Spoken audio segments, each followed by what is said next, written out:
so much for your time. Thank you. Thank you, Swapnil and Harsh, for the warm introduction. Feels like college days.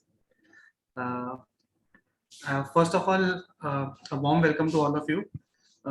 Would like to thank the Thane branch of WRC of the ICI for giving me the kind opportunity to address a gathering comprising of senior members from and around Thane. Special thanks to Asawa sir for encouraging me to, you know, be the speaker for today's program. It's much appreciated. Coming directly to the topic, uh,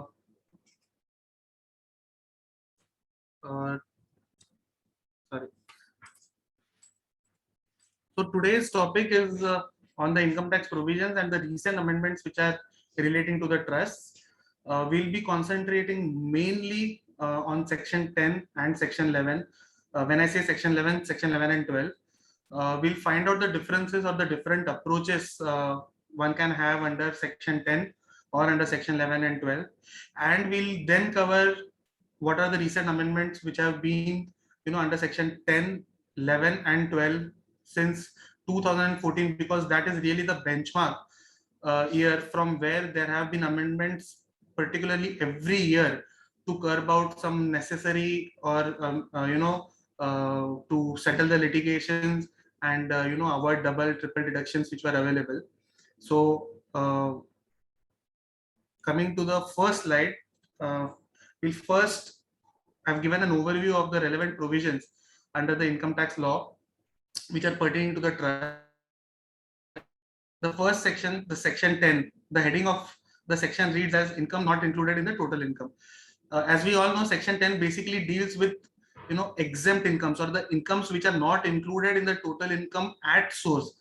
Suppose you have something like the 10.1 speaks about agricultural income, which does not get added in the total income at all. So there are many provisions under section 10 itself, mainly covered in 1023C. But even apart from 1023C, there are a lot of provisions. Suppose there is a trust which has been created by an act of the state government. Suppose there is a religious endowment. So that the income of the board which is managing that particular trust itself, it gets exempted under section 10, not taxable at source, irrespective of where the amount is spent. So section 10 basically tries to help you exempt the income at source itself. And the other school of taxation, which is the section 11, 12 and 13 school of taxation, it deals with exemption of income. However, there are certain restrictions as to how the amount will have to be applied if that particular income has to be treated as exempt. Section 10 basically does not deal, more or less, it does not deal with how the income is applied, or does not have more restrictions on the application of income or the expenses made out of the income. Whereas there are extensive provisions in section 11, 12 and 13 which deal with how the income is going to be applied, and only if that the income is applied in that particular manner will the income become exempt. Section 11 reads as income from property held for charitable or religious purposes. Section 12 reads as income of trusts or institutions from contributions. That is a taxability charging provision. Section 12A, the most underrated provision under which there are a lot of demands under CPC. Section 12A reads as conditions for applicability of section 11 and 12. If you want your income to be exempt under section 11 and 12, then you will have to follow each and every condition which is there in section 12A. A lot of us in the fraternity have been faced with a lot of demands wherein tax at the rate of 30% has been charged. Tax at MMR is charged directly on the gross income of the trust, mainly because section 12A has not been complied at any point or has not been entered in the ITR form. Whatever application is made does not make a difference. The income itself gets taxed at MMR. So we'll go through the section 12A as well. Section 12A was a procedure of registration under, one of the conditions under section 12A is that you have to be registered under section 12AA prior to 1st June, or as with the introduction of RACP relaxation and amendments of certain provisions due to COVID, it has then shifted to 1st of April 2021. So before 1st of April 2021, you had section 12AA, and now from 1st of April 2021, you have section 12AB. Now the current procedure is guided under section 12AB. Section 13 deals with the restrictions or what conditions, if you violate, then you have a serious impact on your section 11 and 12. So section 13 deals with the situation where if any of the conditions is not fulfilled, then you have to, the exemption under section 11 and 12 will be lost, and there is a possibility that your section 12AB or 12AA registration will be cancelled. After that, we'll run through the sundry provisions, which is mainly the ATG subsection 5, which is the general, registration provision for trusts who want their donors to have the benefit of 50% of the amount donated to their trust, subject to the qualifying limit. Then there is a provision of anonymous donations under section 115 BBC. There is an accreted tax provision which will cover, and then there are new provisions 234G and 271K which deal with the penalty and the late fee provisions which are there if the statement of ATG donations are not filed, which will be applicable from the current running financial year. So this is a scheme of provisions which we'll be studying today. Firstly, we'll go through the exemptions which are available under section 11 and 12. So mainly the exemptions are sought by trust under section 11 and 12, mainly because the exemptions under section 10 are applicable or available only to a certain limited institutions or trusts, mainly if they're running a medical setup or they have an educational setup or they are heavily funded by the government. So these are the kind of institutions which are claiming exemption under 10. Other than that, there are a lot of trusts who are doing social work in the field of, say, if they're providing help to the poor people, social causes, there are religious endowments. So all these generally get covered under section 11 and 12. So what are the main provisions of section 11 and 12? So the most important provision is section 11(1)(a), which states that the income will become exempt provided 85%. So what they say is 85% of the income has to be applied for the religious or charitable purposes. It was 75%, prior to 2 decades ago, but now it is 85%. So what the hidden implication is that 15% of the income can be accumulated or set apart indefinitely. You do not have any problem if, say, if a trust is earning 100 rupees, rupees 15 can be set apart or accumulated in any of the funds or for no specific purpose indefinitely. So that is the first exemption which is available. There is a accumulation as per clause 2 of section explanation 1 to section 11(1). It states that suppose for any reason, if the income is not received during a previous year or any other reason, it's not only limited to the condition that the income has not been received during that previous year, but if for that purpose or for any other purpose, if, say, the income is not received, then you can accumulate it for a period of 1 year over and above 15%. So if there is some accumulation, say you could spend only 70%, 15% gets accumulated indefinitely. The rest 15% you can accumulate it for a period of 1 year, provided you file form 9A. While filing this form, no specific purpose has to be given. You can simply state that I will spend it in the forthcoming year. You can spend it on any of the objects or administrative affairs of the trust. No questions asked. Coming to section 11(1)(d), it states that the corpus donation is not taxable at source. So what is corpus donation has not been explained anywhere.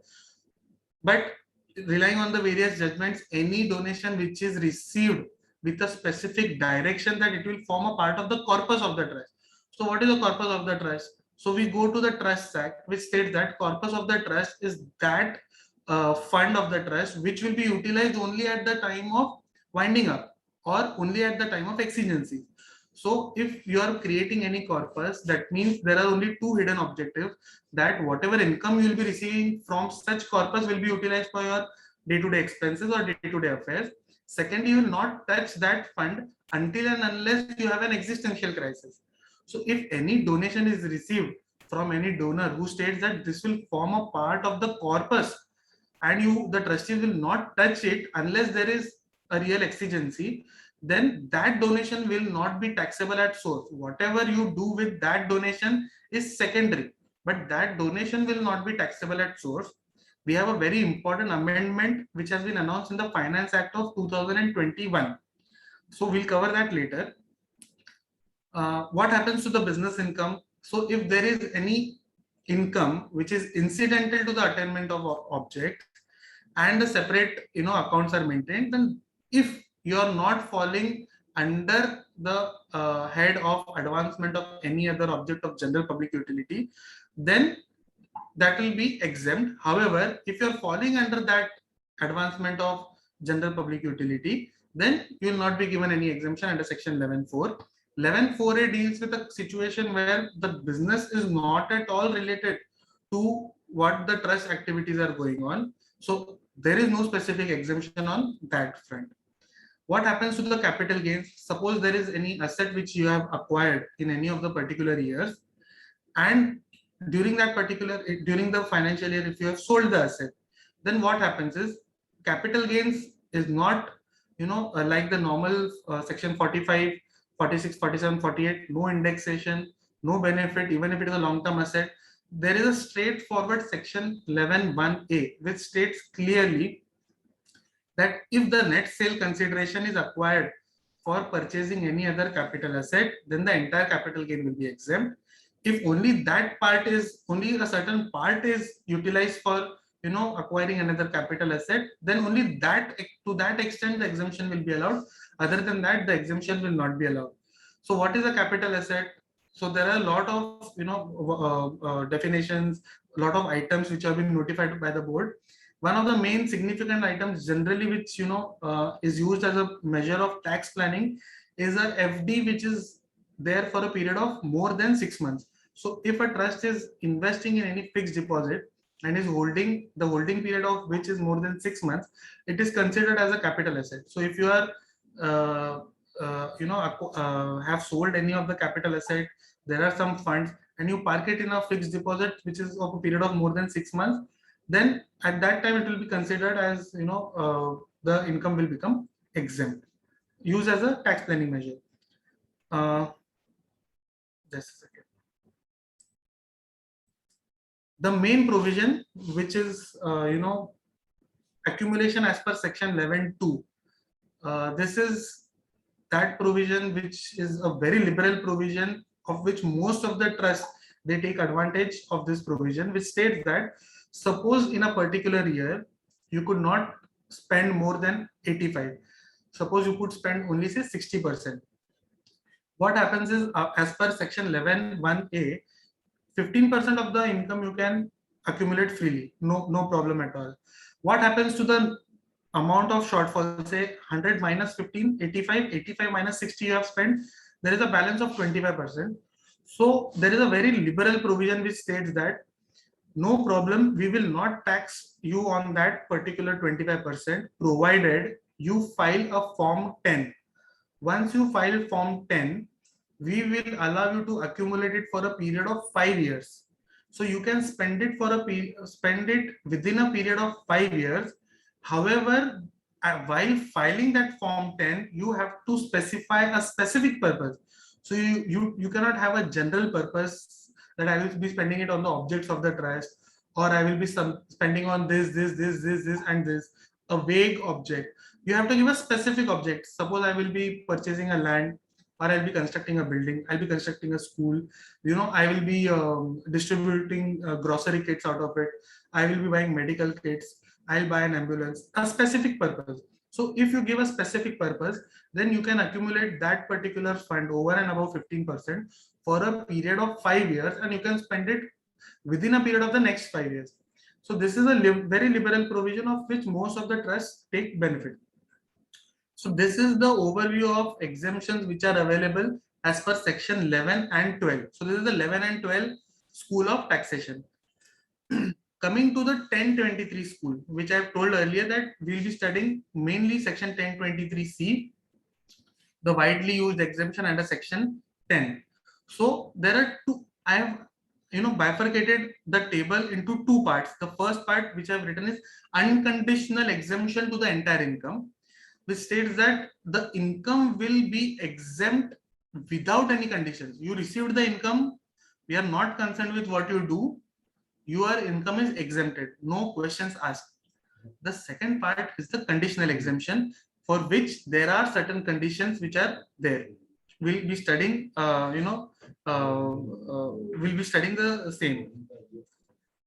Unconditional exemption mainly falls under 1023C, 3AB, 3AC, 3AD, and 3AE. So what 3AB states that if there is any education, university or educational institute which is solely for the purpose of education and which is wholly financed, wholly or substantially financed by the government. The meaning of wholly and substantially financed is more than 50% has to be financed by the government. So if that condition is fulfilled, suppose there is a school which is funded by the Zilla Parishad, or there are a substantial salary grants. If we consider those particular salary grants, then maybe the almost 70 to 80% of the income itself is financed by that particular government or local body. Then you can definitely take exemption under section 1023C 3AB. Suppose there is any hospital. So coming to the next section, 1023C 3AC, if there is any hospital or institution which is there for the reception and treatment of persons, which is solely for philanthropic purposes and not for the purposes of profit, and such hospital or such institution is wholly or financially financed by the government. Again, wholly or substantially financed means more than 50% is financed by the government, or more than 50% of the income is received from sources of government grants or salary grants from the government. Then again, no questions asked, no registrations required. You are eligible to claim the exemption under section 1023C 3AC. Section 1023C 3AD, section 1023C 3AE. So 3AD is again educational institution or university. 3AE is your hospital and other institutions. What they say is, so this I have written exceeding 1 crore and 5 crore. So when I say 1 crore, this is before 1/4/2021. 5 crore is after 1/4/2021. Suppose you have any educational institute whose receipts did not exceed 1 crore. Suppose there is a normal school not financed by the government, self-financed educational institute. However, the receipts were below 1 crore. Then you can claim exemption under section 1023C 3AD. No questions asked. The entire income will be exempt. What happened before 1/4/2001 was the words used were the income of such institute does not exceed 1 crore. So when they said that the income of such institute does not exceed 1 crore, it meant that the exemption was qua institute. So what happens generally is, if you're running a school, you have a primary section, you have a secondary section, you have a higher secondary section. All the registrations, for in the state of Maharashtra, say from class 1 to 4, you have a separate license which is issued. For again 4 to 5 to 7, 8, 9, 10, 11, 12, all are separate registrations issued. So this registration qualifies under the term institute because the name will be XYZ primary school, XYZ secondary school, then you will have XYZ College of Arts and Commerce, College of Science. So these are all separate institutions. So what used to happen is your exemption was available for 1 crore for each institute. You had judgments of the High Court, Jammu and Kashmir High Court, Kerala High Court. You had judgments which were binding. Department had accepted the stand that okay, we'll allow 1 crore per institute. Now what they have done is they have introduced a limit of 5 crore, but it will be per trust. So qua trust, the income of trust from such institutions does not exceed 5 crore. So if this condition is fulfilled, then again your entire income will be exempted. No questions asked, no registration required. 1023C3 again, hospital. Say in hospital you had various sections or various institutes. Various there may be a say pediatric section, a cardiac section, you have separate licenses.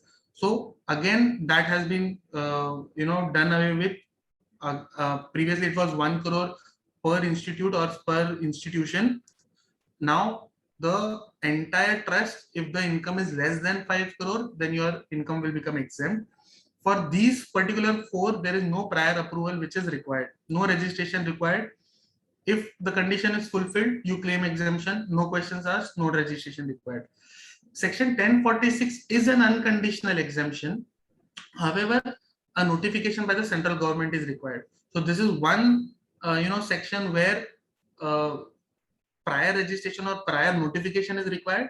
However, the income will be exempt unconditionally. So 1046 states that if there is any board or trust which has been constituted by the central or state government, and the activities are such that they are benefiting the general public and large. So the main emphasis is that it will be constituted by the central or state government. Once it is constituted by the central or state government and then notified by the central government in its gazette, only then and then such income will be exempt under section 1046. Then there are conditional exemption. There are 4 limbs. Unfortunately, I think 1023C6A is missed. I'll cover it. So first, if you see the 4 headings, this 1023C4, 5, 6, 6A. So 4 covers with, if there is any trust whose activities are important throughout the state or throughout the country. We have the Judicial Academy. So this Judicial Academy, the function is such that it is training judicial officers. The judicial officers in turn they give important judgments, without which the judicial system will not run. So the function they are imparting is such that it is having importance throughout the state or throughout the country. Then upon approval, so your principal commissioner or the commissioner of income tax exemptions has to satisfy himself that okay, the activities are important throughout the state or India. So prior approval is required. After 1023C4 registration is received, there are some conditions as well. So the conditions I have covered on the bottom half, we'll run through it later. 1023C5 states that if there is a religious endowment and when at the time of application the CIT exemption or the principal commissioner of income tax is satisfied that the affairs of such institute or such trust are being administered in such a manner that there is ensuring that the income is properly applied for the objects. So this is generally those trusts whose committee is decided by the high courts or by the state government. There are a lot of institutes, a lot of trusts which are administered by the state. So they'll have their collectors or the senior inspectors of police, they'll have their district magistrates, they'll have the district judges on the panel who are working as chairman, secretary. So once it is assured that the administration will be in such a manner that the income whichever is received will be applied only for the objects, at that time registration under section 1023C5 is granted. 1023C6 is for those educational institutions or trusts whose income earlier was more than 1 crore qua institute, or as per current terms it will be more than 5 crores for the trust as a whole. So if you are exceeding that limit, then you have to apply for registration under section 1023C6. Once registered, you will be granted exemption under section 1023C6, which will be a conditional exemption. 1023C6A, somehow it is missed in this slide. I'll share the PPT or the revised PPT with that particular information. It states that if there is a hospital or other institution, again for the reception and treatment of persons, which is established for a philanthropic purpose and not for profit, and the receipts exceed 1 crore qua institute prior to 1/4/2021 or 5 crores qua trust after 1/4/2021, then you can apply for registration under section 1023C6A. Once registered, you will be granted a conditional exemption. So now what is the conditional exemption? So conditional exemption states that the school of application of income has to be similar to that of a section 12A or 12AB trust. Basically, it states that you can accumulate 15% of the income. If you want to accumulate over and above 15%, then you can do that. No need to file any form, but you have to spend it within a period of 5 years. That will be covered in your audit report in Form 10BB. So Form 10BB is compulsory for claiming any of the exemption under Section 1023C 4, 5, 6, 6A. So the auditor will certify that, okay, this is the 85% which is spent, 15% is accumulated, over and above 15% will be accumulated as per point A to the third proviso to Section 1023C. So you'll have to spend it within a period of 3 years. Other provisions like the depreciation, no depreciation can be claimed on in capital asset which is already there. This is very similar to Section 12AA or 12AB School of Taxation. Two differences. There is audit report in as per 11 and 12 has to be filed in Form 10B, whereas for this it has to be filed in Form 10BB. And if you want to avail the exemption towards application more than 15%, so in 11 and 12 you could either go for Form 9A, no questions asked, 1 year of accumulation, or you have to file Form 10. You have to give a specific purpose and you can accumulate it for a period of 5 years. Here you don't have to give any purpose, you can accumulate it directly for a period of 5 years and there is no need to file any form stating that I will be using it for XYZ purpose. So these are the basic differences. This is the question which is generally asked as to what is the basic difference if I opt for Section 12A School of Taxation, so that is 11 and 12, or if I want to go for a 1023C.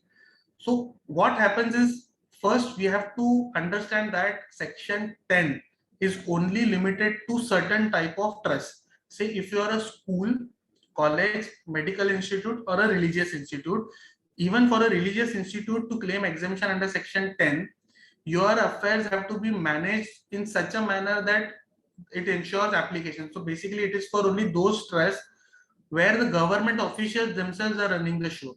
So if you want to go for 1023C or do you want to go for Section 12A?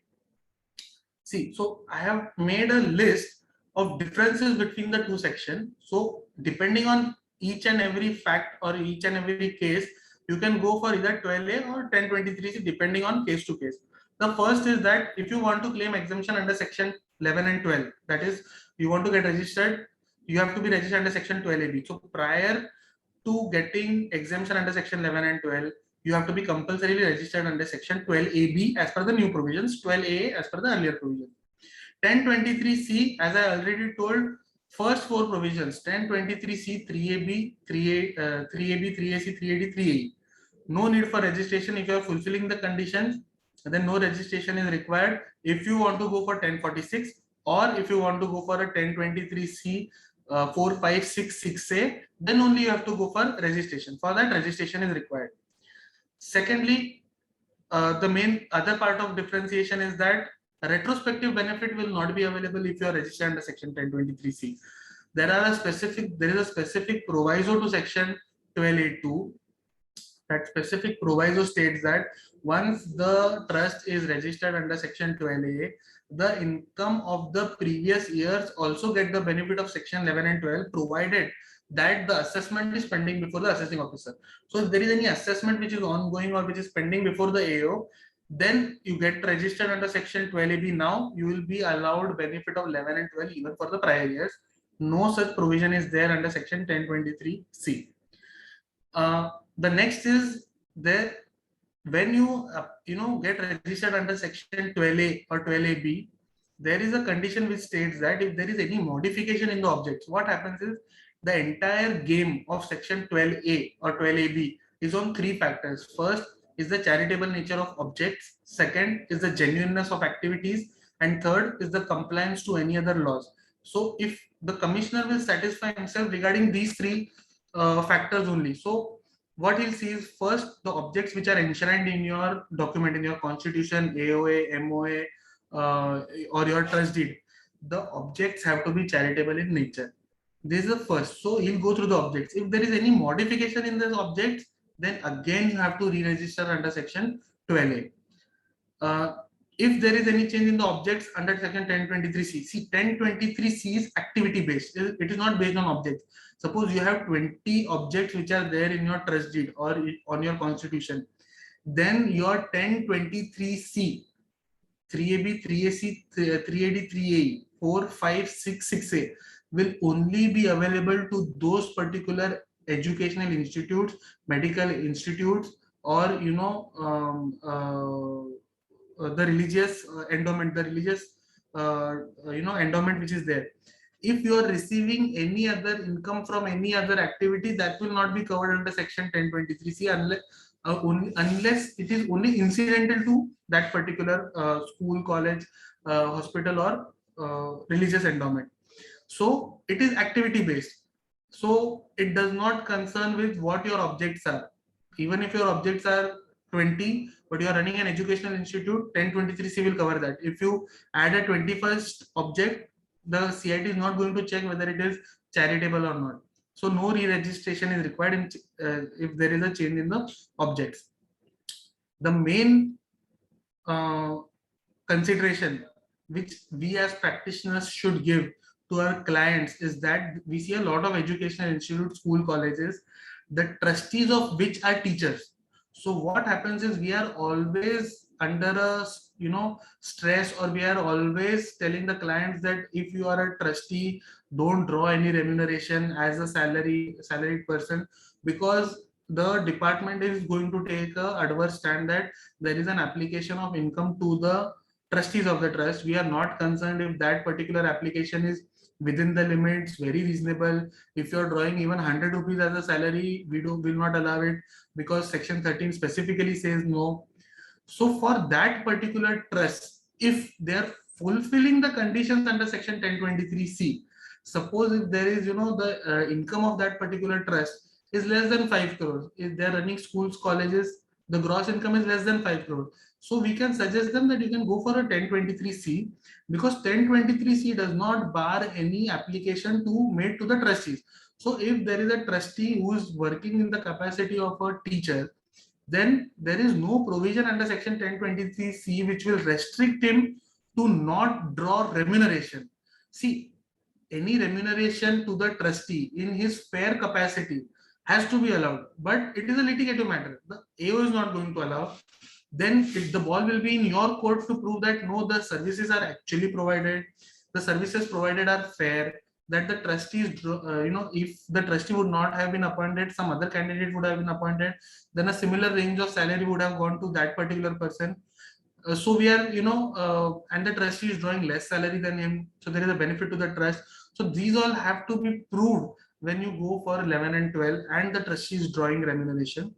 You don't need to prove anything, because the AO cannot disallow or cannot restrict the payment to your specified persons. Secondly, there is no specific provision which states that the registration under section 1023C can be withdrawn. You have specific provisions under section 11 and 12. There are specific conditions, 12A4, which state that if the commissioner is satisfied that the activities are not being carried on, or if there is any violation of any act which is applicable to trust, not only the Income Tax Act. Suppose if you are a hospital and you have not followed the Bombay Nursing Act or some of the act, some of the conditions, and there has been a order to that extent that okay, you have not followed this provision and will be, you are penalized this, and if it has attained finality, then your section 12A license can be cancelled, withdrawn. No specific provision for withdrawal of registration under section 1023C. The provisions of accredited tax. So accredited tax is basically that provision that if your trust is converted into any other form which is not eligible for registration under section 12A, or if if you have seized and not transferred your funds within a period of a specific period, then whatever income, whatever fund basically, so fund is the fair market value of all your assets less the outside liabilities. So whatever amount is there with the trust will be taxed at 115 TD. So it will be taxed as accreted tax. You have to pay tax on whatever accumulation or whatever balance of corpus is remaining, for the trust after it, it becomes into a form which is not liable to be registered under section 12A.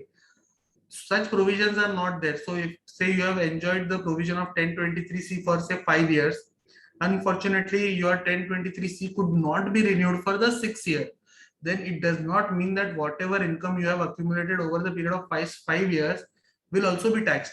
But in case of a section 11 and 12 trust, the department has the power to tax that part of income which has been claimed as exempt and which is still lying with the trust as on the date of such, getting into that form which is not liable to be registered under section 12A. As I've already told, if you're accumulating for 5 years, then form 10 has to be filled. In the case of a section 11 and 12 trust, form 10 will have to be specific in nature, that I am going to spend this money on this particular object or this particular purpose. 1023C, no form has to be filed. You are just giving a guarantee to the government that I will spend this amount over a period of 5 years, no question asked. Next is, what is the area of activities. So once you're registered under section 12A, there is a specific provision which states that your activities have to be benefiting the people in India. So it states that the benefit has to be for the people in India only. And 1023C does not speak about any such place of activities. So this can also be taken into consideration while advising the client as to which form or which mode of exemption to be claimed. Again, this is form 9A has to be submitted within due date, similar to form 10. Form 9 is not applicable in case of a 1023C trust. Incidental business activities, again, in NGOs, if you have an incidental business which is for which is incidental to your main objects. Suppose we are running a Gaushala, and Gaushala comes generally under preservation of environment. Some say that Gaushala comes under advancement of any other object of general public utility, but there have been judgment which states that it will come under preservation of environment or wildlife or any other purpose, or medical relief also, because it is a medical relief treatment for animals. And say there is some sale of milk from cows, so it is definitely a case of incidental business activity. But suppose if you are doing that and you are selling books, so these for generally will not be considered incidental. So in both that cases, non-incidental will be taxable, no exemption will be granted. 1023 in 11 and 12 you have to maintain separate books. That is done. Then except for the last leg, so advancement of objects of general public utility.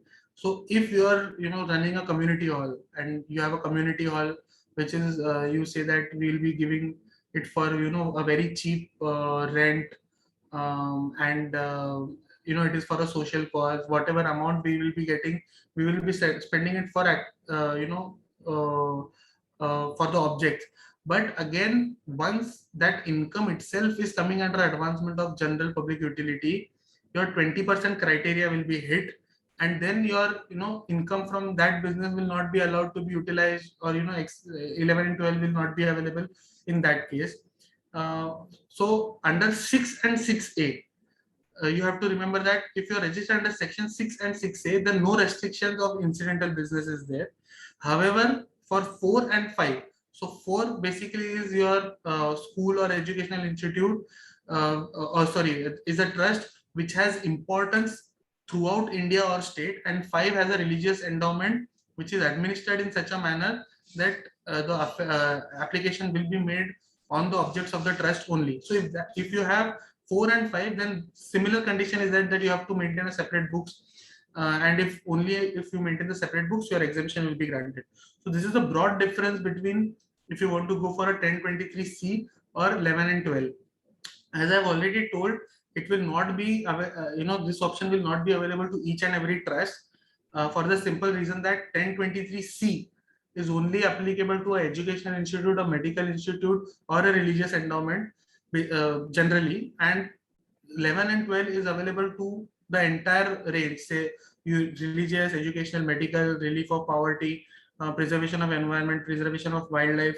If you have any objects of artistic nature, cultural nature. So if you are running any trust which is covering this, then you can go for 1212A. You only if you are educational, medical, or religious, you have the option of 1023C or 11 and 12, and you can choose accordingly.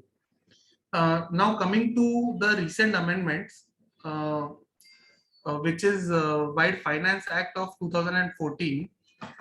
The first, so this is the start from where the finance, from where the actual reforms of section 11 and 12 are being taken place. First year, Finance Act of 2014, it states it, there was, prior to 2014, so this came with effect from assessment year 15-16.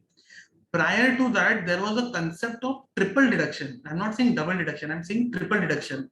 What used to happen is, suppose there was a case where the trust is receiving a corpus amount. So when the trust is receiving a corpus amount, that income was, exempt at source. So the first exemption which you were allowed was that this 1020, this 11(1)(d), this donation was exempt at source. So this was the first exemption which was allowed. What used to happen is, after claiming exemption over here, some trusts used to say, from this particular corpus fund which is received, the trust has constructed a building, say a school building has been constructed. So what they used to do is, this building was again claimed as a capital application of money. So even if you are acquiring a capital asset, no problem, you can claim it as an application of income. So this was the second deduction which was allowed out of that particular income. See, this corpus has been invested into the school building. This corpus itself was exempted. However, again, you are, from that amount only you are claiming that the school building has been built. So this is a second deduction. Thirdly, in the next years, what they used to do is, they used to claim depreciation on the school building. So this, whatever depreciation is on the school building, was again being allowed as depreciation. So this was the third deduction which was claimed. So in 2014, they noticed that, okay, from at least from triple will come to double. They were not knowing about the triple at that time. They had only double in mind. So now what used to happen is, they said that, okay, nothing doing. If you are claiming any capital application as application of income, then the depreciation on that particular capital asset will not be allowed. So there were a lot of litigations. There were conflicting judgments also, majorly in favor of the trust. However, there were conflicting judgments. So that put to rest that, with effect from AY 15-16, if any asset has been claimed as an application, then depreciation on that particular asset will not be allowed as an application of income. So the litigations after this were limited only to those particular capital assets which were acquired before the assessment year 15-16, because the provision came into effect from assessment year 15-16. Suppose you have already a capital asset which you have claimed as application in assessment year 13-14. What will be done to that particular capital asset? So again, the courts have ruled in favor of the trust, stating that, okay, if there is any such capital asset which is acquired before such provision has come, then you allow for that particular capital asset. But more or less now it is settled that once you claim any asset as a capital application, then no depreciation will be allowed. So this double deduction which was there, so deduction from capital asset and depreciation, has now been reduced. You can have either the option of capital application or depreciation, but not both. The second, in that particular year, only in the month of September, there was a Finance Act number 2 of 2014, which gave a very generous, additions of 3 provisos. What used to happen is, many of the trusts, they were not very savvy with, the registration under section 11 and 12. They had accumulated corpus over the years. So whenever they used to go for registration under section 11 and 12, the officer used to reopen their cases for the past 6 years, stating that you did not have exemption under section 11 and 12. And if you are not having any exemption under section 11 and 12, nothing doing, you pay taxes for those particular 5-6 years. So what they said is nothing doing.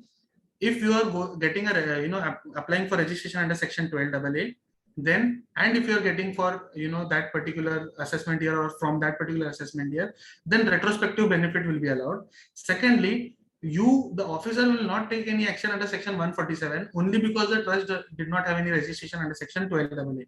So they clearly stated that if only because that trust does not have an 12AA license or a 12AB license, then you will not issue a notice under section 147. Okay, if you have any other information, or if you have information from any other investigation wing or any other wing, about a specific evasion that has taken place, but which is not connected to 12AA, that is okay. You can reopen under 147, but not merely for want of registration under section 12AA.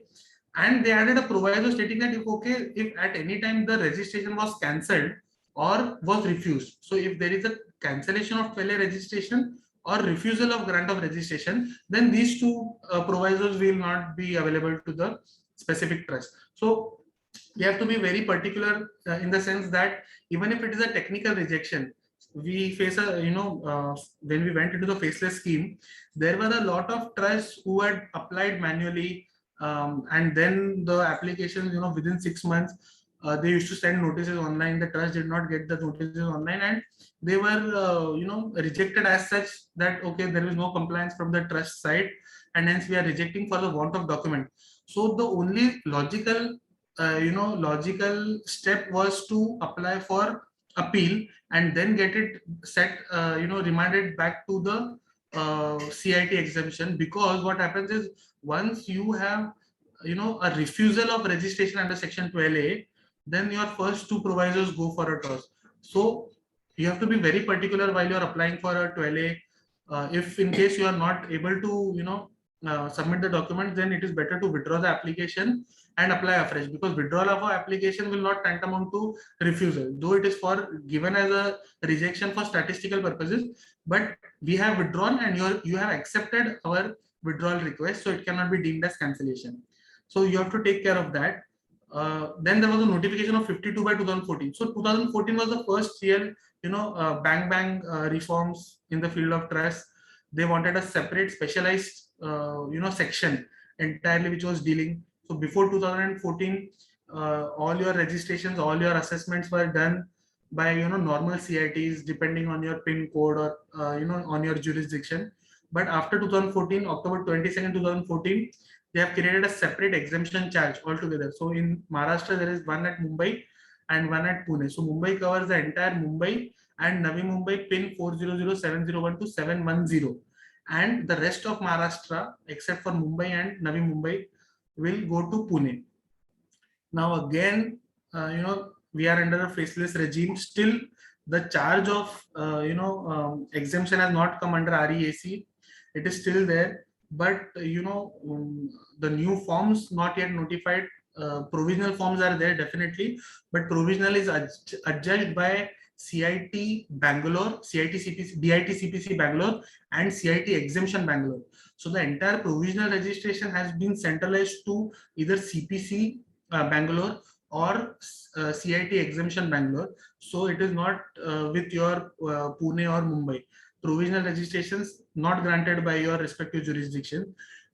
The next set, the form 10AB, which will be coming, which will be dealing with the final registration, the 5-year registration.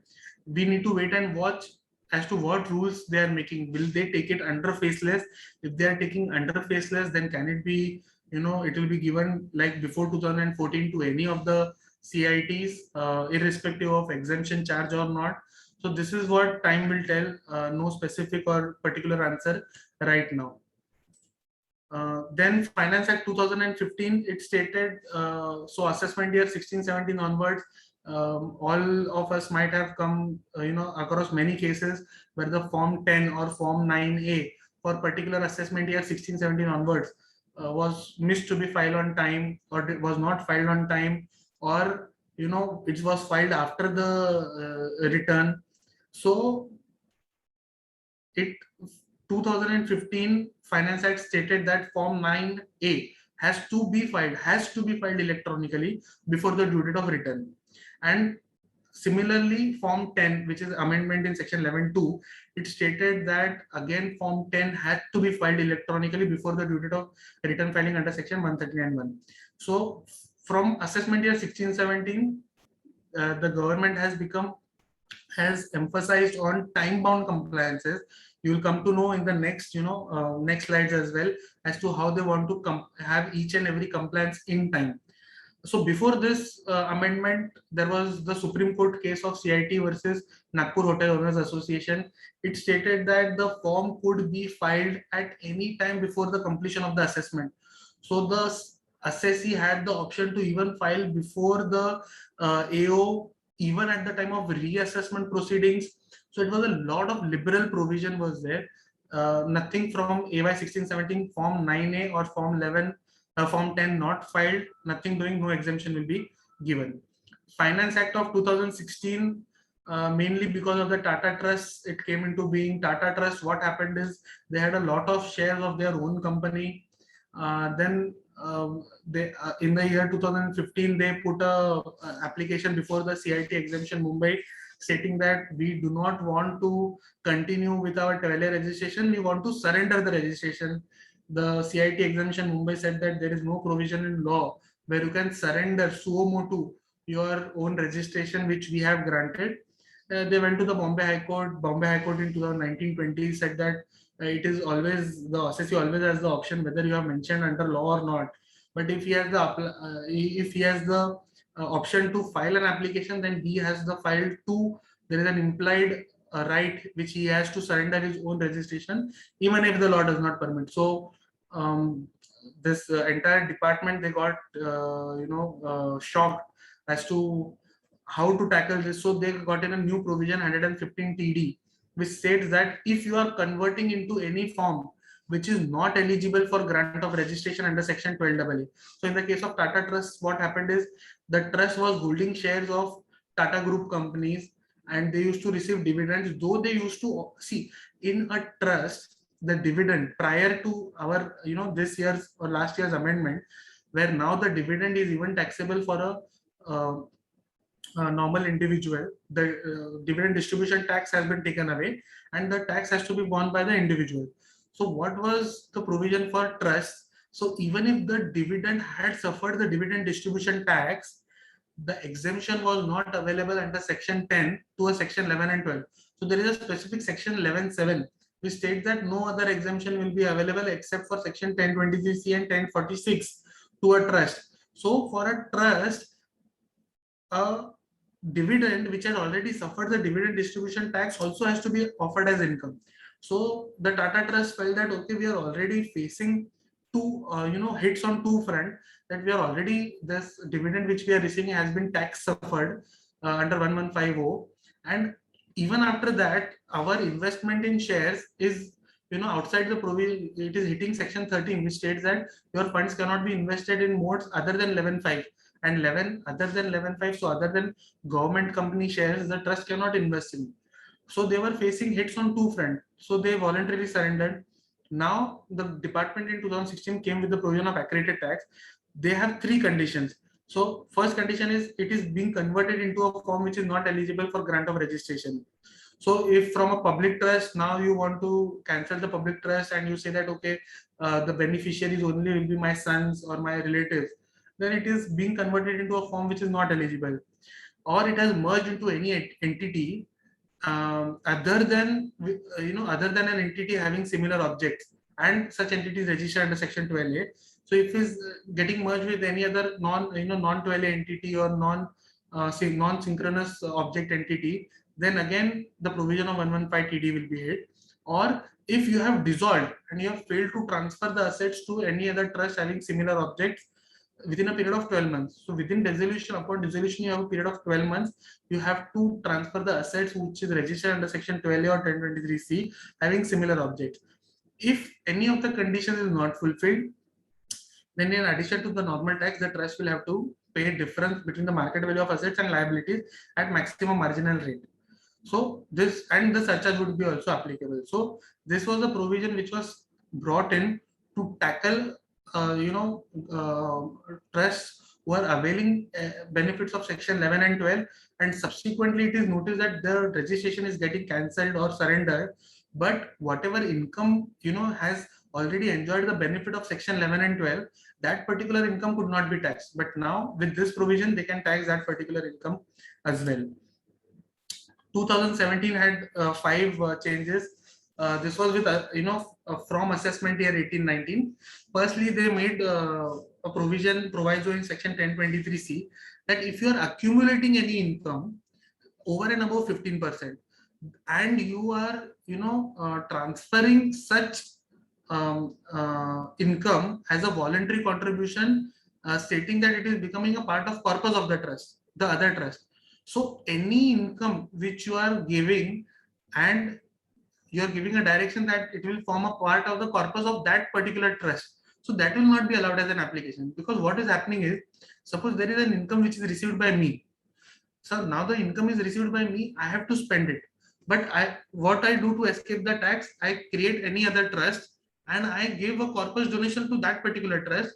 So will that amount be allowed as an application? No, because if that would have been allowed as an application, then the corpus which I'm giving to the other company, it automatically is exempt, and if it is allowed as an application to me, it becomes exempt for me. So the income tax is not sure if that amount will be utilized for the benefit of the public or not. And by keeping them idle, the money idle, the department does not want to give any benefit. So they have removed the menace of corpus donation. If you are a trust, then you can give a normal donation to any other trust and claim an application, but you cannot give a corpus donation to any other trust. Similar exemption, similar provision was brought in from in even under 11.2. 11.2, what used to happen is, you have filed form 10, you have accumulated for a period of 5 years. Now at the end of the 5th year, you are seeing that, okay, I have not spent the amount. What can I do? Okay, I'll do one thing. I will transfer it to another trust and I'll show it as a corpus donation. So no, not allowed. You have to spend that income. Secondly, you cannot even show it as an out of 11.2. You will not be able to. There is one more addition which has come, that you will not be able to show it as a donation to any other trust as well. Otherwise, what used to happen is there is a cycle which keeps on going. That I could not utilize it for a period of 5 years. I will give it to another trust. That trust will file form 10, use it, keep it for 5 years, not then the third trust. So this entire exercise has been done away with. The important 2 judgments, the important 2 amendments are point C and point D. So there was an insertion of section 12A 1AB. It stated that if there is any modification in the objects, then you have to get registered again under section 12AA or 12A. So this was the main addition. As I've already told, that the CIT is going to look up for 3 things. First is your charitable nature of objects, second is your genuineness of activities, and the third is your compliance to the other acts. So if any of the objects, if you go to the CIT, you say that I have these 20 objects, he reads the 20 objects, he says, okay, all are charitable, I grant you 12A. Now what you do is you go to the charity commissioner, you add a 21st object that you will give all the money to CA Rohan Dedia. So that is not a charitable object. So what will happen is, then you have to again go to the CIT exemption and say that, see, this is the object which I have added, and you please check if it is charitable or not.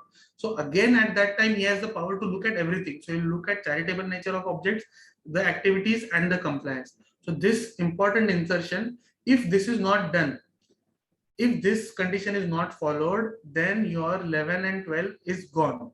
So within 30 days of change of objects or modification of objects, you have to reapply.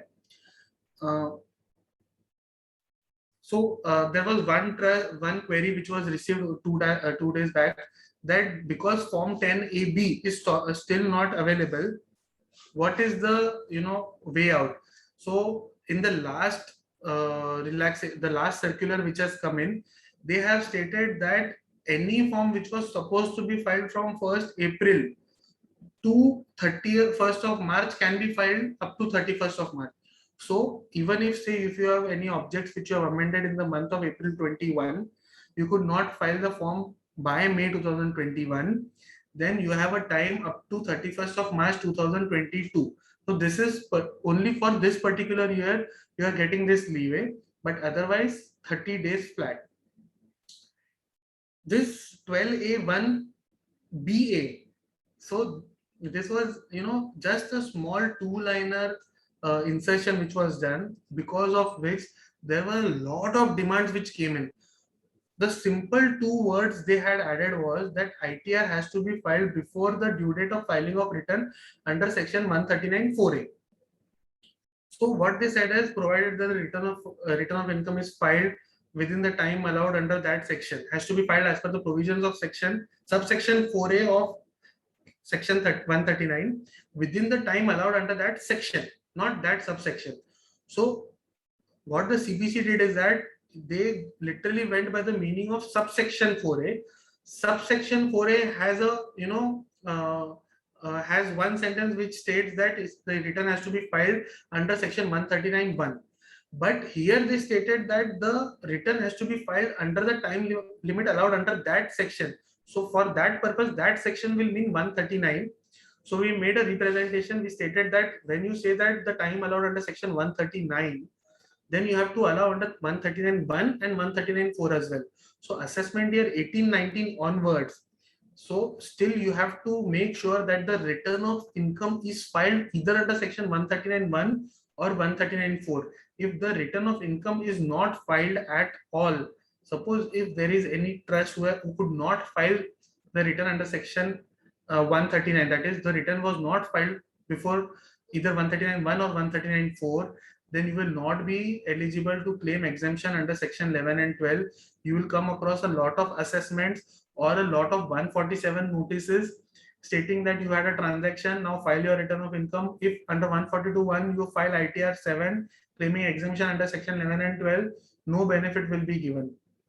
So from assessment year 18-19, all the trusts who want to claim exemption have to compulsorily file the return of income. If you don't file the return of income, 11 and 12 is gone.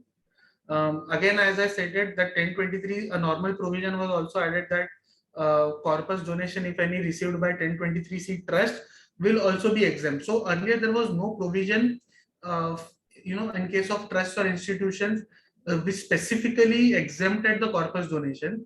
There were a lot of judgments which stated that corpus donations, even for a non-12A entity, will be exempt. But there was no specific provision in the act itself, so they had explicitly added to avoid any litigations. So this was AY 18-19. AY 19-20, what they did is, AY 19-20, they added mainly two things which that the provisions of subclause IA of clause A of 40 and subsections 3 and 3 of 40A shall apply mutatis mutandis.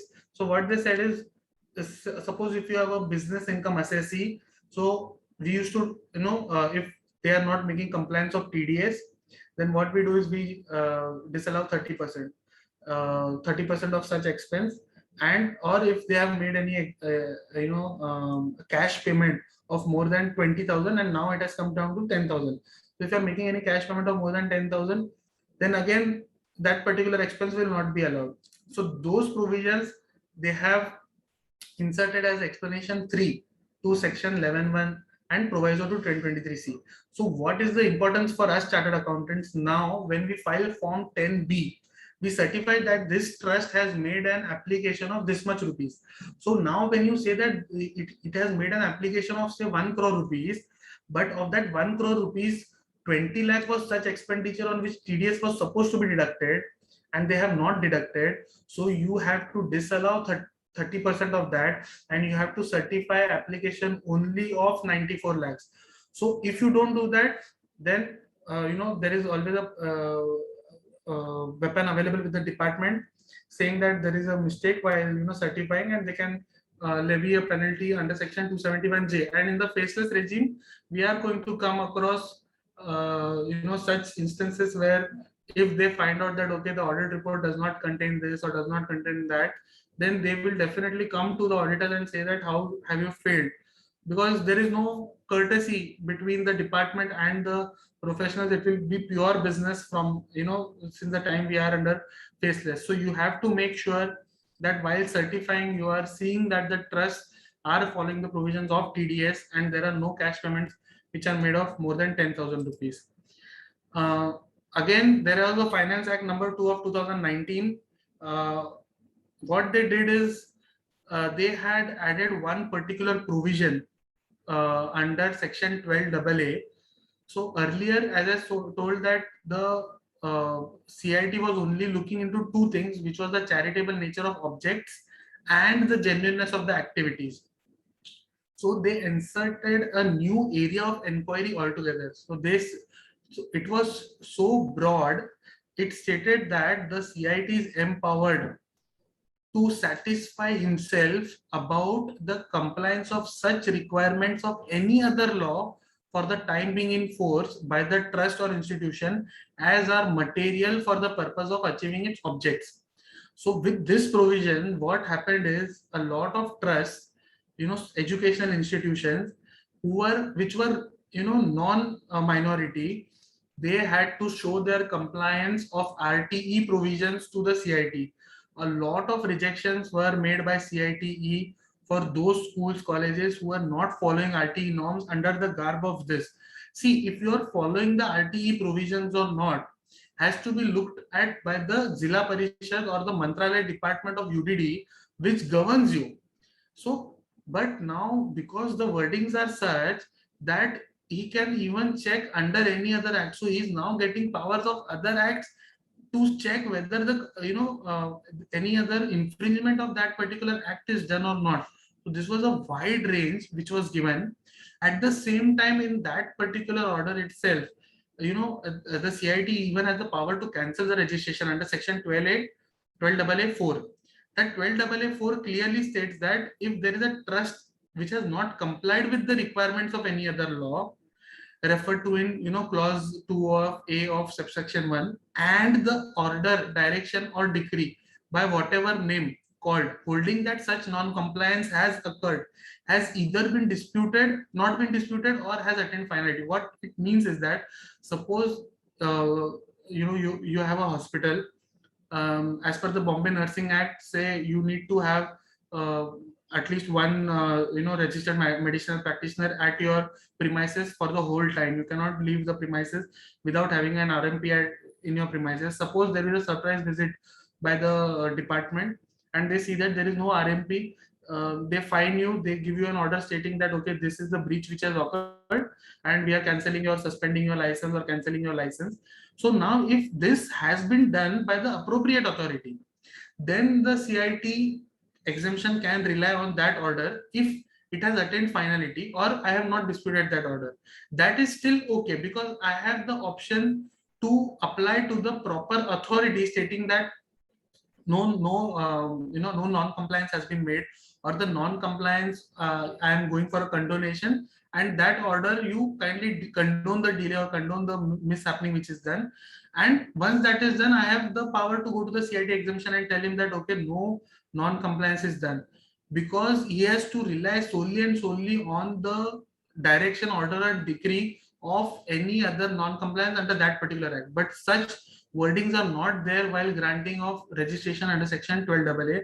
They have already written, but no response is received. So I think they want the CIT exemption or the appropriate CIT to have those powers to look into other acts as well. It's a disturbing trend because I have seen that many registrations are cancelled because the trust is not having a PT registration, a PF registration. The CIT exemption does not even know if that PF is applicable to that particular trust or not, if it is applicable, a particular law is applicable or not. You have to go to the ITAT. You then have to go before the bench and tell them okay, this is not applicable. So a lot of chaos is created because of this one amendment which is done to section 12AA. Then coming to the amendments of Finance Act 2020, another big bang amendments. Firstly, they have completely overhauled section 1023C, 11 and 12. All the registrations granted up to 31st of March 2021 have ceased on 31st March 2021. If you want exemption under 1023C or 11 or 12 from 1/4/2021, then you have to apply afresh. So there are forms which are given. There is particularly only one form 10A. In that there are 20 section codes. You select the appropriate code. You have to renew your registration. That renewal will be granted for a period of 5 years. And if you are going for the first time, it will be a provisional registration for a period of 3 years. So this was the first amendment which was brought from the Finance Act of 2020, Big Bang. I can cover a whole session of 2 hours only on this particular, but more or less, since we as professionals have acquainted ourselves with the procedural part of it, what it says is that from 1/4/2021, renewal will be for a period of 5 years. Then before 6 months of expiry, so before 30th of September 2025, you will again have to apply for renewal for a period of 5 years, starting from 1st April 2026 to 31st of March 2021. So you have to take care of that part. You set a reminder in your calendar for all the trusts that before 30th of September 2025, you will again have to reapply for 1023C, 11, 1023C, 12AB and 80G. The second amendment, which is a very important amendment because it is a tricky situation which has happened, unintentional, intentional, we do not know. See, there was a section 11(7) in the Income Tax Act 1961. So the original text I have reproduced. I have already told you that if there is any trust which is claiming exemption under section 11 and 12, that is basically a trust which is registered under section 12A, then no exemption under section 10 will be allowable except for 10(1) agriculture income and 1023C to that trust. So dividend income, even though it is tax suffered, a dividend distribution tax has been paid, no exemption can be claimed by the trust. So there was a section 11(7) already in place. Now what two provisos they have added? They state that provided that such registration shall become inoperative. So such registration is the registration under section 12A, 12AA or 12AB. Such registration will become inoperative from the date on which the trust is approved under clause 1023C of 10. So if there is a trust which is registered under section 1023C or notified under 1046, as the case may be, or the date on which this proviso has come into force, whichever is later. So we have a lot of trusts, who are claiming exemption under section 11 and 12, who have also taken a registration under section 1023C, say 6 or 6A. So what happens is, if you have, if you are a trust which were claiming under section 11 and 12, then you switch to 1023C, you again switch back to 11 and 12, or maybe you are only claiming under 11 and 12, but you are somehow registered under section 1023C, you had applied for registration at any particular point in time and you had received that registration. So this proviso has come into force on 1st of June 2020. So it clearly states that the registration under section 11 and 12 of that particular trust shall cease to become inoperative from 1st of June 2020. So 1st of June 2020 was the original date on which you were supposed to get re-registered under section 12AB and 80G 1023C. What happened is, first they gave an exemption up to 31st of September 2021. 2020. What they did is, then due to COVID-19, there came to be a relaxation and amendments of certain provisions at RACP 2020, which clearly pushed the date of section 12AB to 1/4/2021. So your 12AB registration is now from 1/4/2021, which is assessment year 22-23. But this particular provision, they did not change the date of coming into force. So this provision has come into force on 1st of June 2020. So if you have any trust who is registered under section 12A and 1023C both, then with effect from 1st June 2020, your 12A has become inoperative and your 1023C has prevailed. So if you have any such trust, please make sure that the audit which you are finalizing for the year 2021 make sure that you are claiming the benefit of section 1023C, because the department is going to say that your 12A for this particular from 1/4/2016/2020 has become inoperative. What the second repercussion of that is that as on 1/4/2021, you will have to renew your 1023C registration and not your section 12A registration. If you want to switch back to 12A, then you have to apply in form 10AB, stating that I now want to go under 12AB. And if you do that, this will be a one-time exercise in life which you have come back to 12AB. Thereafter, you will not be able to go under 1023C or 46 anytime after. So this provision you please keep in mind while finalizing any of the matters which for audit as on 31st of March 2021. If you have any trust, 12A as well as 1023C, your 1023C is going to prevail, because this section has been made effective from 1st June 2020 and not 1st of April 2021. So as on 1st June 2020, your 12AA has become inoperative and your 1023C has prevailed. Then see, there is again a small tweak which has been done in section 12A(1)(b). Whenever I say a single section, single number 12A, 12A, as I've already told, is the conditions for claiming of exemption under section 11 and 12. So you cannot ignore any even one word or a full stop which is there in section 12A. What they have done is they have removed the word furnishes along with the return of income. Up to assessment year 2021, you had the liberty to file form 10B along with your ITR, even if that ITR was after the due date. So what they have done now is they have removed the word furnishes along with the return of income, and now they have added the words that it has to be filed within the specified date in section 44AB, which means that your 10B now has to be filed within the due date of your audit report under section 44AB. So for this year, it is currently 15 January 2021. If you do not file your form 10B by 15 January 2021, your section 11 and 12 is gone.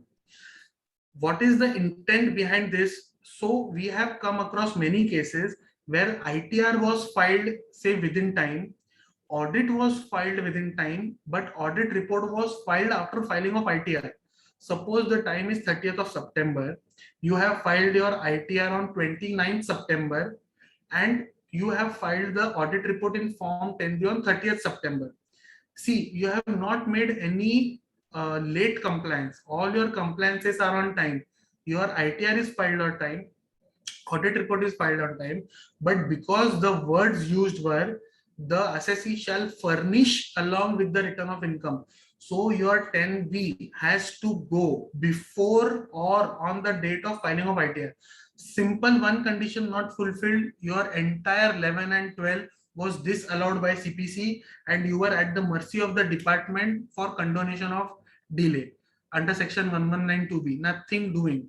So now to repair that, what they have done is they have removed the word furnishes along with the return of income, and they have added that such audit report shall be filed within the due date. So now you have to come out of your old practice where even if the ITR was deleted, you could have filed the audit report belated, after 15th of January, or in normal cases, say 30th of September.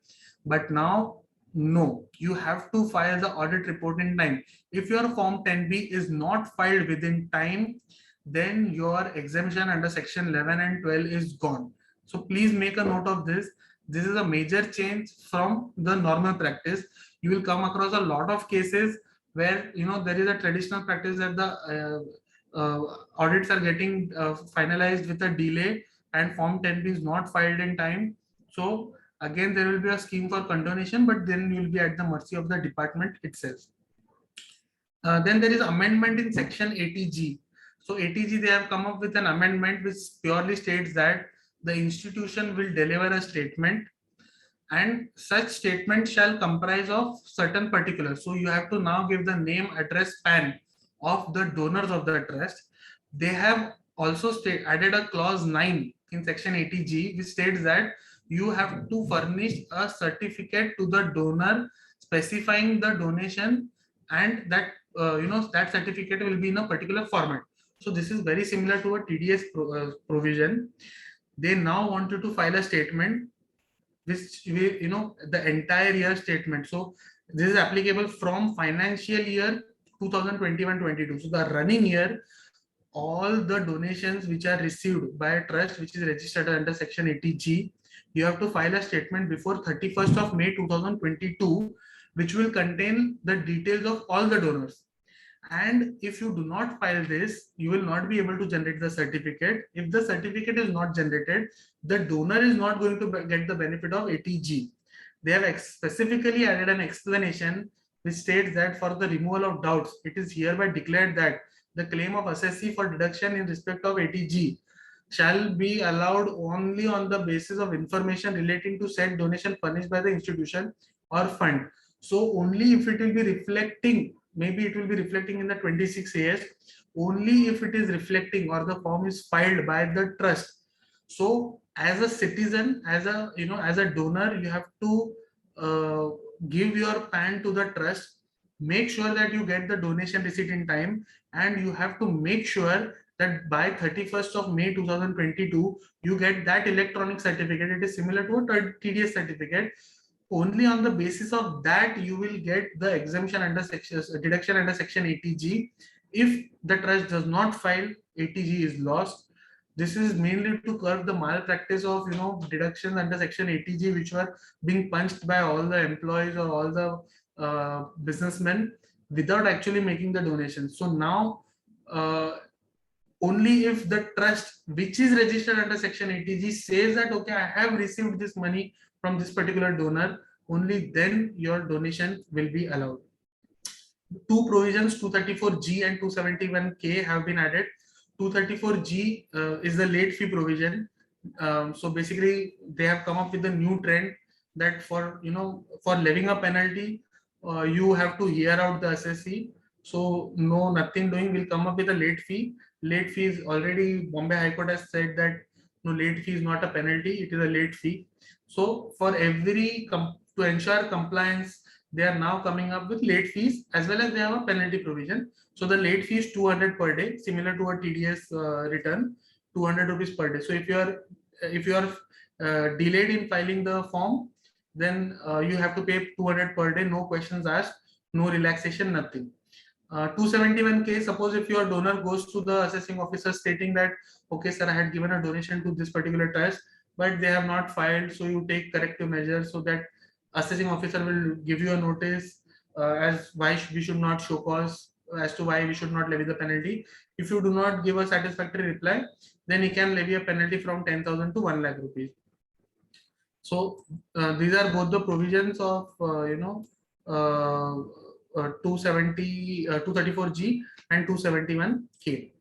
Now there is small 2 or 3 amendments in this Finance Act of 2021, this particular set.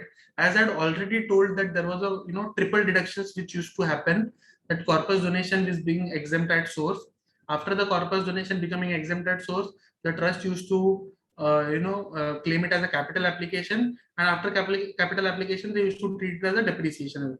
So from triple deduction they had come to a double deduction, where okay, even though it was a corpus donation, people were still claiming it as a capital application, maybe not claiming the depreciation, or corpus donation and depreciation, not claiming the capital application.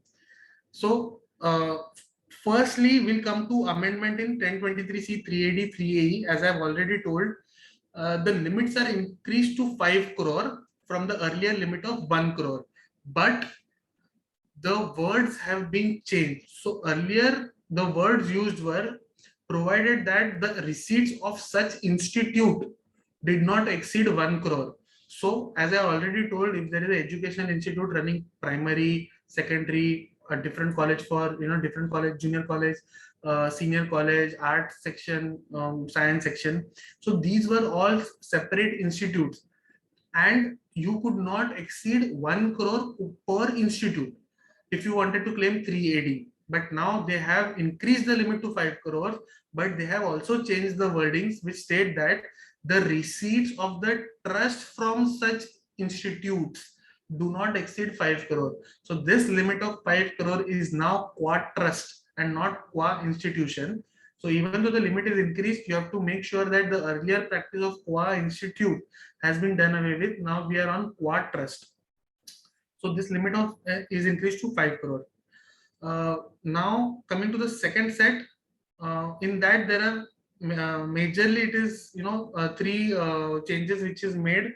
First is they have stated that if you are receiving any corpus donation, then you have to invest or deposit in any modes specified under section 11.5 main specifically for such purpose. So firstly, let's take one step at a time. Firstly, they want you to invest it in any of the modes under section 11.5. So modes under section 11.5, you have either you can go for a bank deposit, saving bank, current bank, any of the bank instruments, go for a government security, go for debentures of a government company, go for immovable property, go for national savings certificate. So you have a whole range of activities, whole range of investments which are available. You choose any one of the modes and you have to maintain it specifically. So there are a lot of questions as to what this word maintain specifically for such purpose means. So some people are of the opinion that you have to operate a separate bank account, maybe a separate FD. Said during the year you have received a corpus of 20 lakh rupees, and say if you have opened a FD, so you go for an equivalent amount of 20 lakhs and which will be earmarked to that particular purpose. So there are a lot of connotations not being defined, not the intention is not clear even from the memorandum, budget memorandum. They have just added the words maintained specifically. So they want a one-to-one, according to me, it will be a one-to-one, matching, as this 20 lakhs is received from this donor and this 20 lakhs from this amount account is going to this particular account. So you maintain a trail in such a manner that okay, it is established that it is actually deposited specifically for in one of the modes. So this is a major amendment which has been done from this financial year. Secondly, there is explanation added, explanation 4 and explanation 5. So explanation 4, it states that if you have made any application out of your corpus, and explanation 4, there is sub clause sub point 1 and 2. They, one deals with corpus, 2 deals with borrowing. So what they want to state is that suppose there is a corpus which is lying with your trust. So that corpus, firstly, now that corpus will have to be in the modes under section 11.5. Secondly, they now want to balance it out. Say if you have a corpus of 80 lakhs, they want that 80 lakhs to be reflected in your balance sheet. Suppose in a year your corpus is 80 lakhs, but the 11.5 on the right hand side is only 78 lakhs. So that balance 2 lakh, they want to treat it as that income. And again, when you revert it back to 80 lakhs, it will be allowed as an application. So what used to happen is a corpus donation was accepted by the trust, was generally spent, claimed as application, excess application. So this all business is now done. If you have a borrowing, then whatever in, so what is the benchmark for borrowing? Suppose if you have a borrowing of say 20 lakhs as on 1st April 2021, and you have a borrowing of 24 lakhs as on 1st April 31st March 2022. So the difference between the 20 lakhs and the 24 lakhs, the 4 lakhs application will automatically be reduced because the borrowing has increased. So whenever that borrowing is reduced, then that particular income, the borrowing which you have reduced by making an application, will then be allowed as an application. So you have to be very sure now from this particular year onwards that these 3 conditions are specifically fulfilled. Firstly, your corpus should be reflected on the asset side in 11.5 modes. If you have a say corpus which you have invested in say chairs or furniture, or office furniture or a computer setup.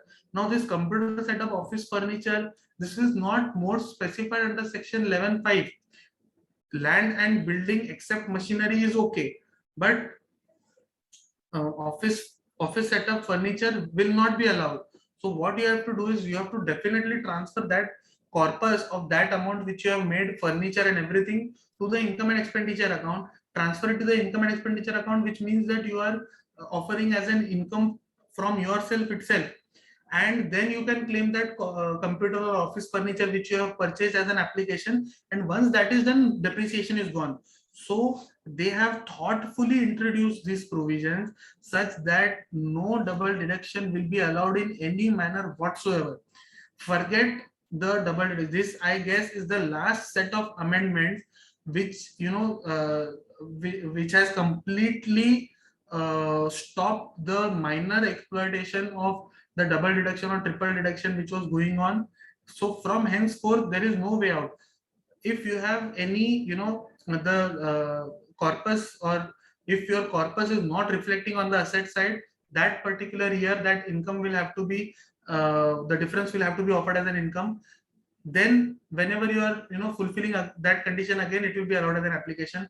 Same goes with borrowing. And the explanation 5 states that your application of income will be made without any set off or deduction of allowance or excess application of previous years. So they want to say that there cannot be any excess application in any of the previous year. If there is an excess application, means that either you have borrowed the money or you have utilized your surplus. And if you have done that, then that will not be an excess. And even if you have an excess application for any of the previous years, which is prior to the bringing of this particular provision, now that will not be allowed, simply for the reason that they want to say whatever income you are getting in that particular year, if you claim it to be a corpus, keep it in that particular fund.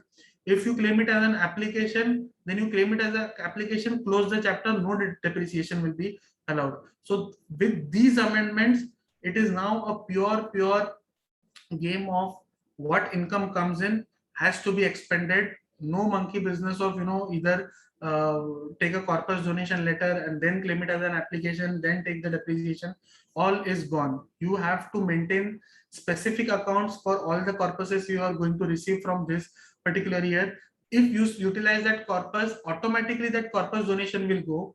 So you suo motu transfer that fund from the corpus to your income and expenditure account to that extent, so that the condition is fulfilled and you are suo motu offering the income on an income and expenditure account itself. And if there is any income out of borrowings, then make sure that whatever increase in the borrowings is there year on year, you track that, reduce the application by that particular amount. It is very easy to do it. Opening, closing, difference borrowing, if there is an increase, it means that you have to reduce your application. If there is a decrease, which means you can claim that borrowings which you have repaid as an application of income. So this is the these are the amendments which have been brought in from Finance Act of 2021, which with effect from this particular year. Then there are circulars I have mentioned. This is generally for those trusts or those practitioners where they have cases being referred or cases being got mainly because the form 10B was not filed in time for any of the previous years. So firstly, they had circular 7 of 2018. They said that for assessment year 16-17, if you could not file form 9A or 10 in time, then you have the commissioner has the power to condone the delay under section 1192B. Then there was another circular which interpreted 12A 1BA, which stated that okay, even if you don't file the return in time 139(1), but you have to file it under section 139. So belated filing up to 139(4) was allowed. This is the circular 173 193 of 2019. This a lot of trusts will get the benefit of this particular for assessment year 1920 assessments, because a lot of ITOs are now issuing show causes as to why your exemption under section 11 and 12 should not be allowed for belated filing of ITR. So belated filing of ITR is not a crime. So till the time you are filing it within 139(1) or 139(4), and your exemption will be available provided that your 10B is filed before ITR. So you have to make sure of that. Now they came up with a circular 10 by 2019, which gave a blanket condonation of 10B prior to 2018-19, which stated that, okay, if any of the audit reports were filed after the filing of the return, but before the due date of filing, the general due date, so 139(4) due date, if you have filed that form 10B, it is okay, we will condone the 10B. And in other cases, you please approach the CIT exemption and he will check it on merits. Then there was a circular 30 by 2019, which stated that that circular of 7 by 2018, which was only for AY 16-17, will also be available for assessment year 17-18. So these circulars I have basically mentioned only for you to apply for, under the correct circular under section 119(2)(b). And in 2020, they in the start of 2020, they have given three circulars. Circular 2 by 2020, 3 by 2020, and 6 by 2020. So earlier form 10B, they used to give it on a year-on-year basis. Now they have said with effect from assessment year 18-19 and subsequent years. So for all the years from AY 18-19, if there is a delay in filing of form 10B, the CIT has a power to condone the delay only of up to 365 days. So if there is a delay beyond 365 days, basically the CIT, the jurisdictional CIT does not have the power to condone the delay. Similar goes for form 9A and 10, which is covered under circular 03 by 2020. It says that if there is a delay up to 365 days, then that condonation will be granted only up to 365 days. However, the CIT has the power to satisfy himself. So it is not a blanket condonation which will be given. The powers of the CIT are restricted of accepting applications only of delay which is there up to 365 days. So delay of more than 365 days, currently there is no circular. The CIT can refuse to accept your application also, and if you have filed the application, he has the valid ground stating that he has no power under section 1192B because he has the power only of up to 365 days.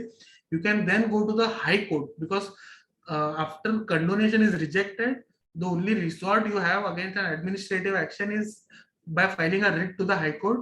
You present your case, and if the High Court is of the opinion that okay, the condonation needs to be given, then they will give the condonation. So these are the circulars which will now be used for every year, circular 2 by 2020 and 3 by 2020, but you have to make sure that there is a delay of only up to 365 days. And 6 by 2020 was a classic example of a bureaucratic mindset. What used to happen is, I have already told that 139 your circular had come stating that exemption will be granted to ITR which is filed before 139(1) or 139(4). Many of the trusts, they could not file the form 10 in time. So there were a lot of commissioners of CIT exemptions all across India. They came up with an innovative approach. They said that whoever comes up with condonation, if he's coming up with condonation of only 10, form 10, which is filed belated, then we will reject those cases by saying that your ITR is also filed belated and I don't have the power to condone the belated filing of ITR. Sir, I do not want the belated ITR condonation. You only condone the delay in filing of form 10. So they used to reject the cases saying that the ITR was also filed belated. So the board had to come up with a new circular stating that the CIT has the power to delay in form 10 and also the return of income for assessment years 16-17, 17-18 and 18-19. See, with effect from 1920, any which way, if you are not filing the return of income before 139(4), it's gone. That power the CIT does not have. So this particular only up to assessment year 18-19, the CIT has the power to condone the delay in filing of return of income. Basically, it is for only those trusts who could not file the form 10 in time. So those trusts have been covered. With this, we come to a close of the session. I am thankful to all the audience for a very patient hearing. And I now hand over to Mr. Swapnil Kolte for taking Thank you the so session much, forward. Rohan. Thank you so much for your time and thank you for everything. Just one request, and members, if you have any queries, you can unmute yourself and you can directly ask the queries to Rohan. He would be happy to answer all your queries. So what is the last date for filing Form 10A?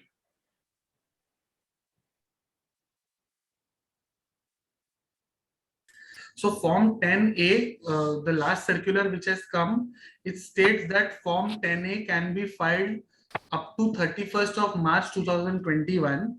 And if you have filing Form 10A up to 31st of March 2021, you will be granted registration from 1st of April 2021. There is a, sorry, 31st of March 2022. I'm extremely sorry. If you are filing the form up to 31st of March 2022, you will be getting the benefit of exemption from 1st April 2021. A lot of people are under a misconception that the more we delay the filing in form, 10A, my registration, say if it is starting from 1st of March 2022, so it will be up to 2027. No, sir, your registration will be started from 1st April 2021. The forms have already come in, but there are still issues. So it is requested to file all the forms. There will be no benefit on account of delayed filing. The next filing will have to be done 6 months prior to the start of 1/4/2026. So it is requested to file the form, but the date as of now is 31st of March 2022. Thank you so much, Rohan, for that. I believe Yogesh Jain sir has a query. Yogesh Jain sir, can you unmute yourself and ask a query? No, that was the only question. Thank you. Okay, thank you. Any other queries that anyone has? What is the timeline to file Form 10B after receiving the provisional 10A?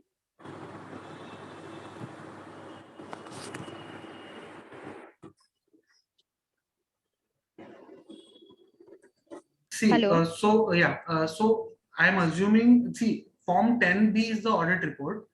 I am assuming you want to ask for Form 10AB.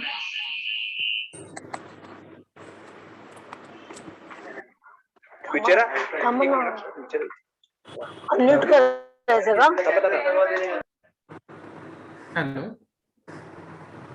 Hello. Am I audible? Yes, Rohan, you're audible. No, so see, Form 10B is the audit report which has to be submitted. See, the audit report for financial year 2021, the due date is 15th of January 2022. But I'm assuming that you want a final registration after you get a provisional registration. Yes, So what they have said in the act, they have said that once you get a provisional registration, that will be valid for a period of 3 years. The second condition they say is that if you start your activities, then you have to file for a final registration within 6 months of the commencement of the activities.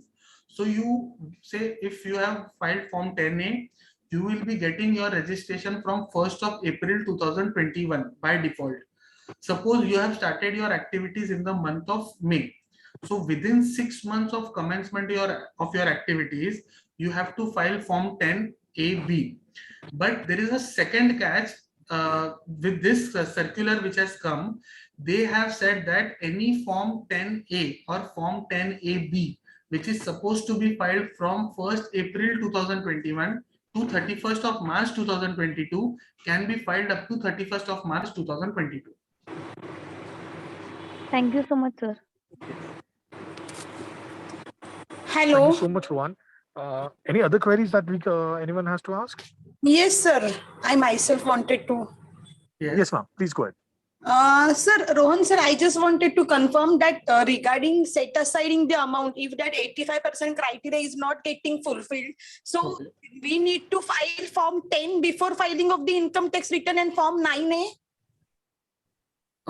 See, I will tell you the ideal sequence of events.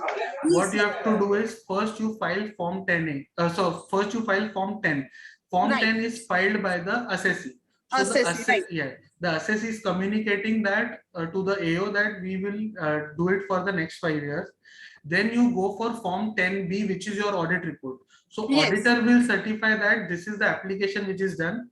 This is the 15% which is available to the assessee, and over and above 15%, the assessee has exercised this option Yes. of in Form 10, and you have to then certify whether this, whatever amount he has accumulated under 11.2, in what modes he has invested. So in Form 10B, you have to fill the details. So Yes. once you have the Form 10 in your hand, as an auditor, you are safe in certifying that the assessee has availed this exemption. Okay. Then after Form 10B, you file ITR 7, because in ITR 7, you have to give the details of Form 10B. So the Yes. ideal sequence is Form 10, then Form 10B, then ITR 7. ATR 7. And sir, for 9A का purpose क्या है for Form 9A? 9A का main purpose madam उनके हिसाब से ऐसा था कि आपको कोई इनकम आया है, हाँ. suppose a rent is due to you in this year, but you could Okay. not receive, so you Yes. could not spend. So Yes. they said कि whenever you receive in the next year, you spend it. But they Okay. have also written any other reason. So कोई भी reason की वजह से आप you could not spend that amount which is received, you will spend it in the next year without giving any purpose. तो आपके पास option है, you give purpose and go for Form 10, 5 years. Okay. Don't give any purpose, spend it on however you want, file Form 9A and spend it in the next year itself. Okay, means it's either 9A should be filed on either 10. 10, both. हाँ, कोई में से एक, दोनों में से एक, any one of the two. Any one of them. Okay, fine. Got it. Thanks. Thank you so much, Rohan. Any other queries that we Hello, have for the sir. session? Hello. Hello. Yes, ma'am. Go ahead. Hello, sir. Sir, is the corpus fund is invested in section FD, bank FD, and is that interest on FD will be treated as exempt or taxable, sir? See, अभी इसमें ना बहुत सारा judgments, counter judgments भी है. If the donor has stated that the corpus will, that the amount which I am giving will be the corpus of the trust, इतना ही लिखा है, तो the interest on that particular FD or whatever investment you are making will be treated as revenue. कोई donor लोग क्या लिखते हैं कि the amount will be treated as a corpus and whatever interest you are earning will also be treated as a corpus. तो department ये accept ही नहीं करता है. पहले आपको आईटीओ तो एक्सेप्ट ही नहीं करेगा ये, but there are judgments of court which state that even that direction of interest income is also given by the donor and the intention of the donor is paramount. Donor उसका पैसा कैसा खर्च करना चाहता है वो डोनर बोल रहा है, तो डोनर बोल रहा है कि आप इंटरेस्ट को भी कॉर्पस ट्रीट करो, तो आपको ट्रस्ट के पास ऑप्शन है उसको कॉर्पस ट्रीट करने का. It is litigative but there are judgments in your favour.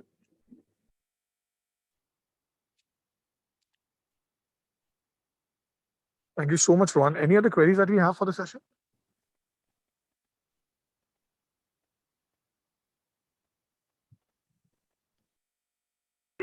Hello. Hello, sir. Is CSR grant from companies exempt or taxable? Madam exempt at source नहीं है, but if you take that CSR, you expend it 85% आपने खर्चा कर दिया है, so it automatically becomes exempt. But at source, because it is a CSR grant, it will not become exempt. आपको खर्चा करना है उसको, या आप Form 10 करके फाइल करो तो. Okay, thank you, sir. Thank you, Rohan. Yes, I hello. believe. Yes, sir. Yes, intimation of receipt of donation for ATG, is it compulsory for every trust to file Yes. the intimation? Yes. So without that, Small your trust. yes, sir. Even if it is 100, even if your donor ranges from 50 rupees to 1 crore rupees, अगर वो 50 रुपया भी donation दे रहा है and the trust does not file that form, he will not be able to claim ATG. आपको basically donors दे रहे हैं because they are getting an incentive that they certain part of their taxes will be waived out. So if you are not filing the form, it will not be reflected on their account and that particular exemption will become lost. So it is compulsory for each and every trust who is accepting ATG donations to file that form. If you are not accepting the ATG donations, then it is okay. But if you are accepting ATG donations, you need to take PAN and file the form. Only if you file the form, the donor will get the benefit. So timeline is 31st May 2022. This is the first year. तो अभी से आपको सब details लेके रखना है. You have to inform all your client trust stating that each and every donor you have to take the PAN. Without PAN उसको आप फॉर्म ही फाइल नहीं कर पाओगे. फॉर्म फाइल नहीं कर पाओगे, उसको बेनिफिट नहीं मिलेगा. So you have to inform your client to keep the records from 1st April 2021 for financial year 2021-22. The first form which will be filed, which will be after 31st March 2022, has to be filed within 2 months. बोले तो 31st May 2022. That is to be exercised every year on 31st of May. May 2022. You have the option to revise the form. TDS के return के जैसा है आपको. आप कोई 1-2 entry भूल गए, आपको 1-2 डोनर का डिटेल्स नहीं मिला था, उसने आपको अप्रोच किया, आप रिवाइज कर दो, कोई इशू नहीं है. And what is the form, sir? Form 10BD. Form 10BA. BD. Okay, thank you. Hello? Yes. Hello. Yes. So under rule 9A, how long we can postpone the income? नहीं madam, form 9A के लिए you get only a period of 1 year. Okay. And sir, one more question is there. How can one trust give a donation to another trust? See, जो ये question है ना, 2-3 aspects है उसमें. Firstly, if you are receiving any donation in this particular year, you can give donation in this particular year itself, provided it is there in your object. आपके objects में लिखा होना चाहिए कि your trust can give help similar institutions or institutions with similar objects. आपके object में तो होना चाहिए कि आप दे सकते हैं. अगर वो आपके objects में है तो आप ये साल नॉर्मल डोनेशन दे सकते हो. आप कॉर्पस डोनेशन तो दे ही नहीं पाओगे. Corpus donation you cannot give to any other trust. Even if you give, it will be from your accumulated income or your corpus. It cannot be allowed as an application. तो ये साल में normal income आया, आपने दूसरे trust को दे दिया, allowed as application. ये ट्रस्ट में नॉर्मल इनकम आया, आपने उसको फॉर्म 10 भर दिया या फॉर्म 9A भर दिया, और 10 भरने के बाद आप 5वें साल में उसको नॉर्मल डोनेशन करके देने जाओगे तो भी नॉट अलाउड. क्योंकि फिर वो ट्रस्ट वापस आपने उसको दिया, उसने 5 साल के लिए अक्यूमुलेट किया, फिर 5वें साल में वो तीसरे ट्रस्ट को नॉर्मल डोनेशन बोल के देगा, फिर वो साइकिल बन जाता है आपका. तो आपको जो साल में इनकम आया वही साल में आप डोनेशन दे रहे हो. Normal donation, provided it is there in your objects, only then it will be allowed. Corpus donation तो अलाउड ही नहीं है. It will be out of your accumulated income. And normal donation भी वही साल में आप दे सकते हो जो साल में इनकम आया, उसके अगले वाले सालों में नहीं. Thank you so much, Rohan. Well, ladies and gentlemen, if there are any queries, I would just request you that Rohan has shared his email ID and the phone number on the screen, so we can take this up personally. Due to time constraint, we'll have to end the session over here. One last question. Okay, we'll take the last question for the day. Yeah, sir. ITR 7 is still not available on website. All the utilities they have made available, but it is still not working. Not working properly, sir. और ITR 7 के लिए form 10B होना जरूरी है for trust which are more than 2.5 lakhs. Form 10B आज के तारीख में जब फाइल करने जाते हैं तो वो ट्रस्टी का डिन मांगता है. मतलब मेरा पैसा गया, मैं तो सर्टिफाई नहीं कर पा रहा हूँ फॉर्म 10B को. फॉर्म 10B कौन सर्टिफाई कर रहा है? ट्रस्टी सर्टिफाई कर रहा है उसके लॉगिन से. Yes. तो अभी तो बहुत ही विचित्र प्रोसीजर है, and it is becoming very difficult. हम लोग ने 3 से 4 रिप्रेजेंटेशन में खुद डाल चुका हूँ. आप प्रोसीजर चेंज करिए. उधर तो ऐसा सेल्फ सर्टिफाइड हो गया अभी फॉर्म 10B आज के तारीख में. आपके ऑडिटर आपको देखो 10B जो आपका लास्ट XML था, ऐसे फॉर्म 10B तो आपको पोर्टल पे आया ही नहीं है. फॉर्म 10B फिल करना पड़ रहा है ट्रस्ट के लॉगिन से. मतलब एक तो ट्रस्ट से लॉगिन लो उसका, और वो लॉगिन के बाद भी उसी का DSC मांग रहा है ट्रस्टी का. तो मेरे को तो लग रहा है कहीं हम छीन ना ले ट्रस्ट का. Okay. Thank you so much, Rohan. So, as I said, we can take up the other queries with Rohan personally, and he'll be happy to help you all. Thank you so much, Rohan. I request Siyog Narvekar, CS Siyog Narvekar, to present a formal vote of thanks to end this event. आज पूरे batch वाले ही हमारे.